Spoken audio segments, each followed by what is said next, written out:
let's talk to the Diddy. We do it every Monday at this time, and not that often after a Eagles playoff victory.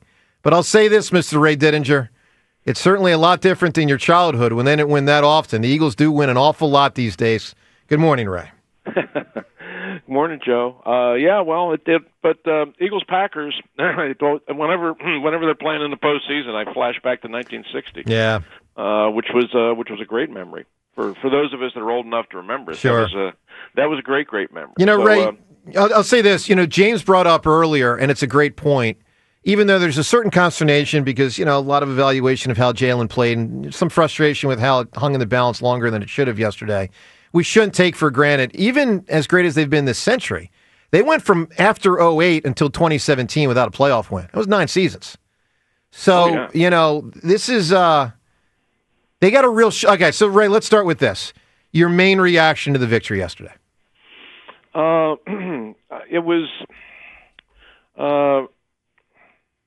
It was more suspenseful than it probably should have been. You know, that was my feeling, that they had an opportunity. They really had an opportunity to have that game put away by halftime, and they should have, to be frank. I mean, they get the quick touchdown right away. They get the turnover and the quick touchdown right away, and then they get the turnovers, and they had so many opportunities there in the second quarter, so many possessions, and they did nothing with them. You know, and three and out. Then you get an interception right before halftime. It seems to set you up for points going into the locker room. You don't get those. You come out, you get the kickoff to start the second half. You don't get anything.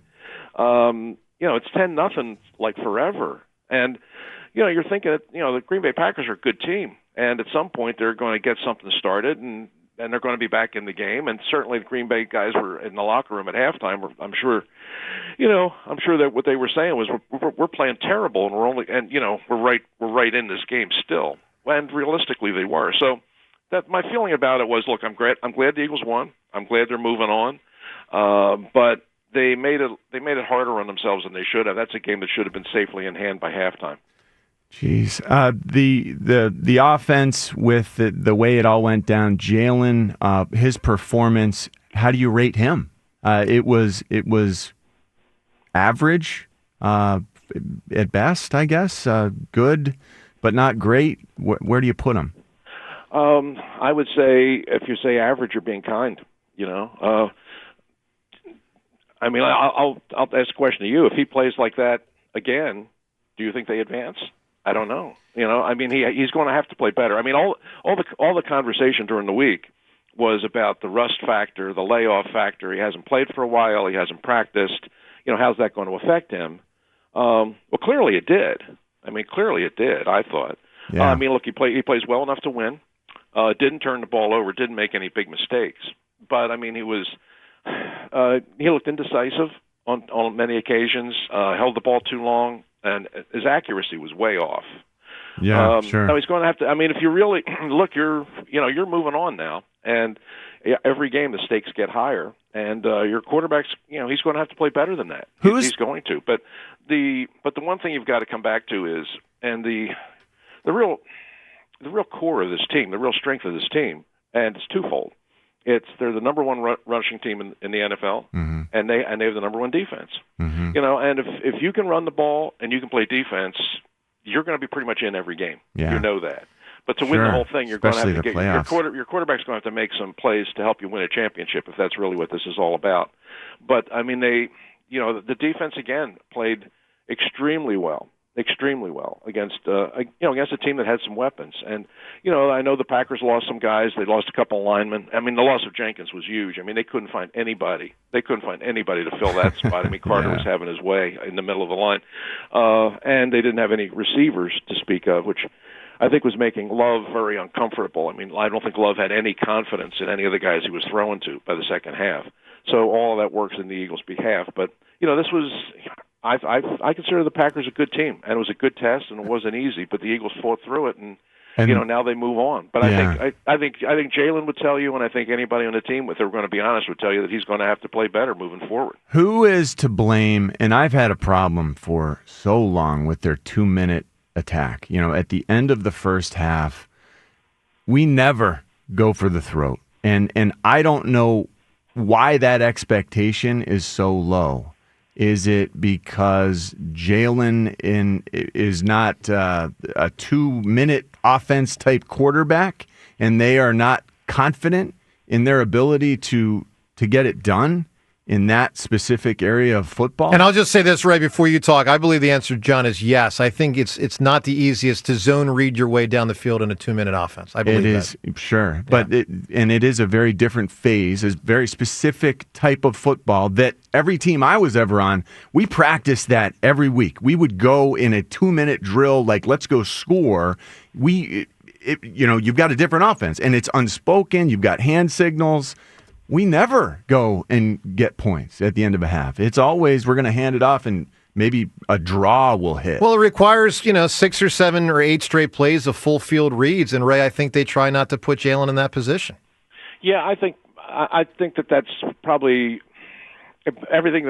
What you guys are saying there, I think you're both correct. I think there's elements of both of those things that are involved in this. I do think that. And not to say they haven't, but I think that the coaching staff, the offensive coaching staff, really needs to take a look at their play selection, their play calling in those situations, because it is different. It is different. Yeah, it is different. Those last 2 minutes. I mean, the expectations are so low for some reason. Why don't we expect to go get points at the end of every half and then go turn it around and get points at the beginning drive of the second half? Well, too? Ray, one of the things I've said to John for a couple of years now, I think he shortchanges Sirianni in this regard. I think Nick is coaching it properly because he's trying to work around some of Jalen's deficiencies, and he does it in a way where they typically win. So I think it's good coaching. I think it's bad coaching if the expectation is not, hey, let's go get points. All right, so Ray, let's look at it. There's a bunch of other stuff to get to. A.J. Brown. Actually, forget that for a second. Let's go to the defense. Ray, phenomenal. Like, this defense won the football game yesterday. Can you talk about the defense? No question. I mean, they did. They had Green Bay. And Green Bay's number 5 offense. I know they had some injuries, but still, I mean, that's a prolific offense, and they had them under complete control in this game, and they just seem to rise to the occasion whenever. I mean, the Slay interception is just a great play. Beautiful. I mean, he's stride for stride with the receiver going downfield, and by the time the ball comes down, he looks like the receiver more than the receiver. I mean, it was you couldn't play that any better than he did. And Bond just continues to make plays. I mean, they are really, really good. They are really good. I mean, you get the feeling that they are always they play. Nobody. You never see a blown coverage. You never see guys wide open. When they throw underneath, which teams try to do because Vic plays the way he does, teams know they aren't going to hit a lot of deep shots, so they tend to throw a lot of underneath stuff, wide stuff, middle stuff. And the speed of this defense is so obvious. I mean, they'll complete those passes, but the Eagles are so good at rallying to the football, and they tackle so well that, okay, you could make those throws. We'll give you those throws, but you're not going to turn them into anything bigger. And that was what really, when I think back to last year, the collapse of the back half of the season last year, the biggest thing that happened there was just the tackling was so terrible. I mean, a team would throw a 5-yard pass and then turn it into a 45-yard gain because nobody could tackle. I mean, they've gone from being probably the worst tackling defense in football to maybe the best right now in 1 year's time. And it's, Fangio gets a tremendous amount of credit for it, and he should, because I mean, this team is very disciplined, and they always seem to be one step ahead of the offense. And you also have to credit the players because some of these young guys that have come in here, I mean, the rookies, obviously, Mitchell and DeJean, and the addition of Bond have really changed the face of this defense. And right now, I mean, they're number 1 defense in the league, and they're playing like it. How much different might the defense look if Nakobe Dean is lost for the year? We don't know yet that he's out. It looked bad, Ray, with the crutches and the big knee brace and stuff. But there's a possibility. We're holding out hope. We don't know until we get the MRI back. But how much will the defense change without Nakobe? A lot. It's a very big loss. Because he has been really good this year. I mean, for a guy that came into this year with a lot of people asking questions about, is this guy ever really how big a part of this team is he going to be? Was he a wasted draft pick? Blah, blah, blah. which I never believed. I mean, I was a fan of his from college, and I just thought that he had. Jeez, I thought he stunk, Ray. I was ready to count him out, and he was really? amazing. I don't know how. I don't know how you kept the faith. I really don't. I was quick to turn. I mean, he has the thing that a linebacker, to be a really outstanding linebacker at any level, be it SEC or the NFL, a linebacker is a tremendously instinctive position. And you have to have a great sense of the game. You have to have a great ability to anticipate and figure out where the ball's going to be before the ball even gets there. And he had that. I mean, I honestly thought he was the best player on that Georgia defense. I mean, I know he had like 9 of his teammates got drafted before he did, but I really thought he was the key to it. I mean, he was the defensive play caller. He was the guy that was always around the football. I just thought he was exceptional. Now, I knew size was an issue. I knew he was undersized by NFL standards. But I thought that his smarts, his instinct, and his open field tackling ability would make the difference. And I really did think if he could just stay healthy, I mean, that was what held him back for the first 2 years. He was injured. If he could just stay healthy, I felt that he was going to be a really good player, and he was really going to help this team. And this year he finally got that opportunity, and now, you know, we see him go off on the cart yesterday, and I agree with you, John. When I heard about the crutches and I heard about the boot and all that stuff, that doesn't sound good. Frankly, I'm hoping for the best, but I think, sadly, I'm afraid we might have seen the last of him for this year. So I guess it's probably going to be Burks. Yep. I mean, I guess it's going to be him the rest of the way if Nakobe can't come back. Probably. Ray, I thought Nolan Smith, player of the game. Do you agree with that? I hadn't really thought about that part of it, but he certainly would have gotten a game ball from me. I mean, and here's another guy, a little bit like Dean. Yep. At the end of last year, we were asking a lot of the same questions. You know, did we overdraft this guy? Can this guy play in the NFL? And there really wasn't very much evidence of it at the end of last year. But this year, he got an opportunity to play, and obviously with the injury to BG, he's had an opportunity to play a lot. And he's just gotten better and better and better, and he's gotten really gotten really good at that pass rush, and that is just critical. I mean, there was a lot of question about how good the edge rushers on this team were going to be anyway, but then you take BG out of the equation. Now you've really got issues, and this kid has stepped up and played terrific football. And yesterday, in a really big game, he probably played his best game of the year. Yeah, he was best game of his career. He was great. All right, Ray, let's tackle the A.J. Brown reading topic. So, thumbs up. I mean, thank God it's a self-help book instead of like, I don't know, a Stephen King book or something. Stephen King book, yeah. All right. So, Ray, thumbs up or don't do that? Or put it on a piece of paper or put it in a tablet and don't hold a multi-100-page book on the sideline and maybe give the impression that you're Kurt Schilling with a towel over your head when Mitch Williams is pitching. Yeah, that's probably where I am on it. I just don't think it's a good look. I've never seen it before. No. I mean, the only other time I ever saw a football player read a book on the bench was in the movie Varsity Blues. One of the kid actors in it, playing the high school kid, is sitting on the bench reading Slaughterhouse-Five during the game. And I remember seeing the movie and saying, "Oh, come on, that's ridiculous." Yeah. A guy reading a paperback book on the bench. Come on, that never happens. And then, lo and behold, there's A.J. Brown doing the very same thing. Look, I thought he answered the questions fine, and I don't doubt that what he said is true. I guess this book has been sort of a help device for him, and if it works for him, that's great. But it's with the TV cameras being where they are. I mean, if the TV cameras don't pick it up, nobody knows, and it's not an issue. But with the TV cameras and the coverage being what it is, they see everything on the sidelines, and why make an issue? Why create an issue when there shouldn't be? And Ray, even if you want to read don't ask why do you always think I'm upset? Totally. Because you're drawing attention to yourself, man. And Ray, to that point, what John just said, even if it helps you, and I believe it may. I mean, maybe he was making a statement of frustration, or maybe he was truly trying to help himself.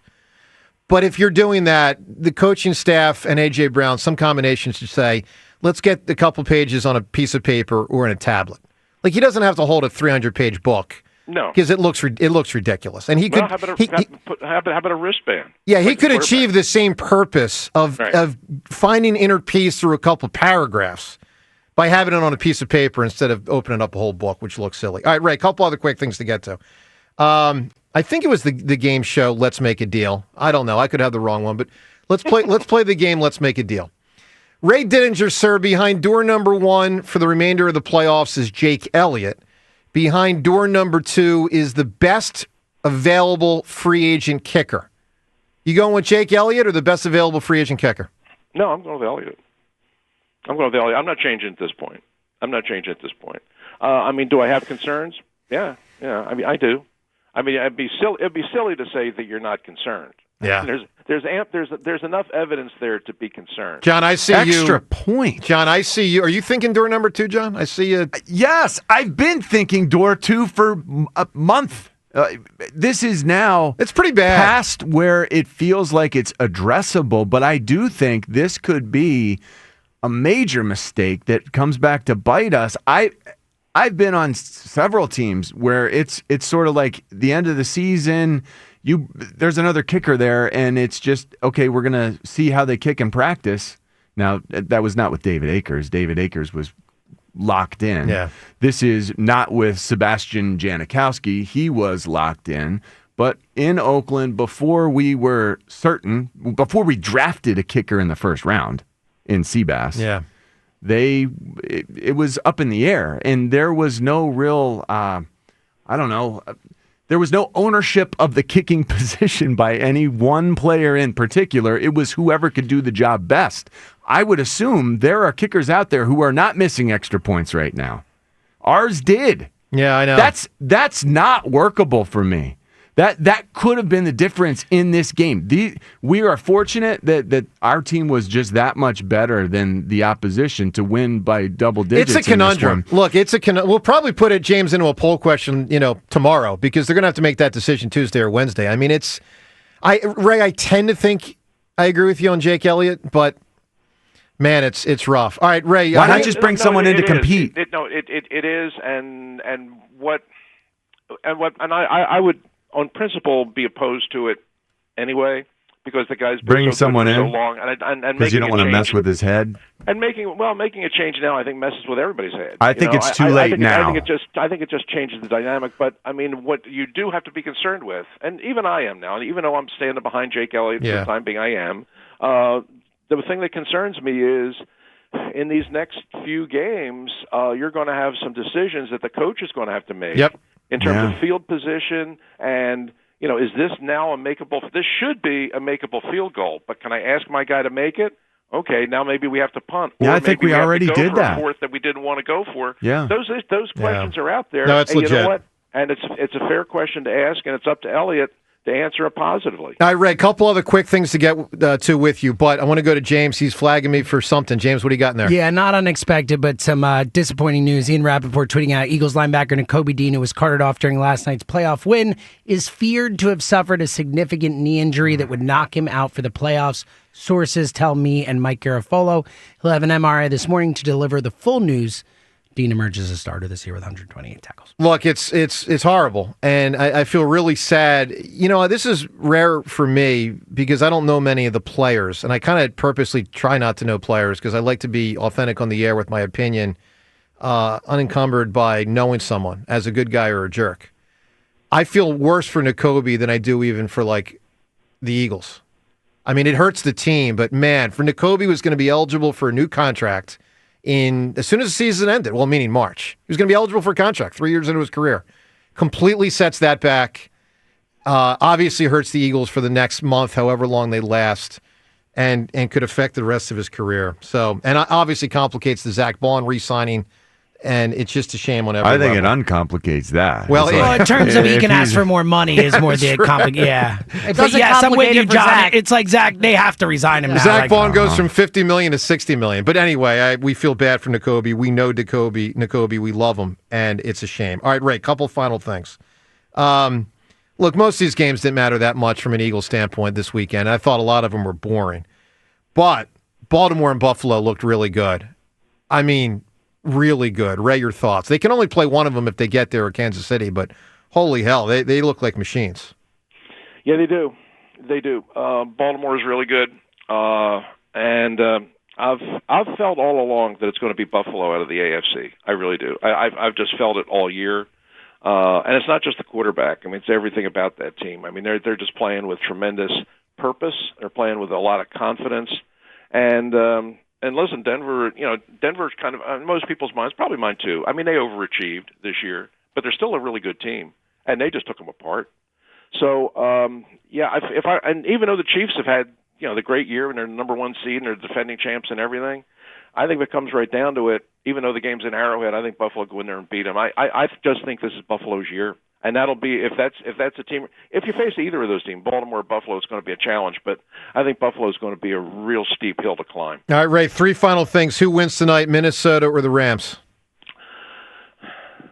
Boy, that's a really good question. I mean, after what I saw of Sam Darnold in the Detroit game, it scares me a little bit. But I would probably go with Minnesota. Yeah, it's something to watch. I mean, rare that we get to sit back and watch a game knowing that the Eagles play the team that wins in a playoff game. We'll all be watching that. All right, 2 final things, Ray.